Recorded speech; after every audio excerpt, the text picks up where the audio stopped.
Hey guys, I'm Steven and I'm going to be summarizing this book today without spoiling it too much. This is book 1 of the series, which we haven't really been consistent with in terms of like in order, because this is book 1 and we already did book 3 and 2 and one of the side books which came much later than this. But this is Wings of Fire, book 1, where it focuses on one character, which is right here, a mudwing named Clay, which is he is the biggest out of all his friends, and he's also the biggest out of all his real brothers and sisters because he was born first. And interesting thing about Clay, he was born with a blood red egg, which in mudwings, if you're born in a blood red egg, you have fireproof scales.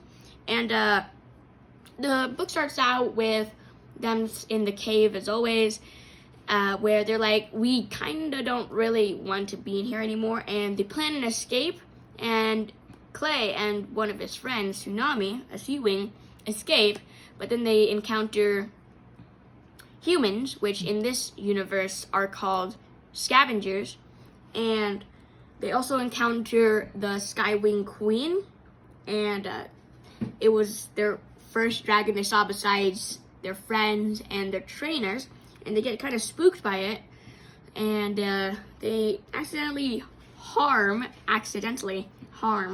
the Skywing Queen, and she isn't very happy, and the Skywing Queen and her guards follow them back to their cave, where she captures them and forces them to fight to the death in her arena, and Clay is forced to fight with other dragons, and he doesn't really like that because he's more of a peaceful dragon. He isn't like all the other dragons.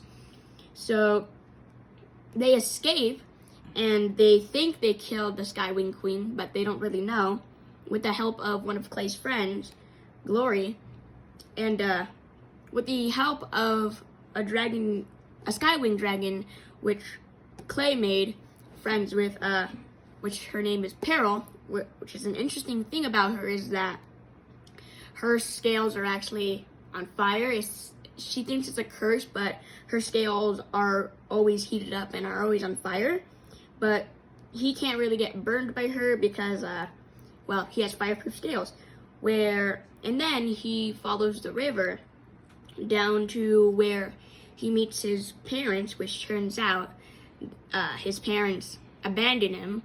And he meets with his brothers and sisters there, which actually have been trying to look for him. And it turns out one of his sisters actually died in battle. So he's heartbroken by this. And he's thinking of staying with his brothers and sisters, but he decides against it because he doesn't want to endanger them. So he follows one of his friends to her home in the Sea Wing Kingdom. And that's really the end of the book. It sounds funny, Steven. Some are funny, some are like not so funny. This is the book 1. How did you find out about the book? So it actually started out in school where I found the graphic novel version of this, and I was like, oh, this is a really good book. So I got the chapter book version, and I got all the other graphic novel versions, which stopped at book 6. And then I got all the other chapter book versions all the way to the last book, book 15. How do you going to encourage the new readers, Steven? So I encourage them by, there's actually a lot of benefits that comes with reading. Like, reading could be a natural sleep remedy, like it could help you sleep, and it sharpens your reading abilities, and it also keeps your vocabulary sharp, and it adds new words to your vocabulary. Do you write the book, Steven? I am writing a book right now. On my second book. When you think you're gonna publish your book? Possibly by the end of the year. I don't think so. I think it's maybe in a few months. Few months, possibly. Okay. So that's how I got a lot of encouragement from this book and other books to help me write. Great job, Steven. Thank you so much.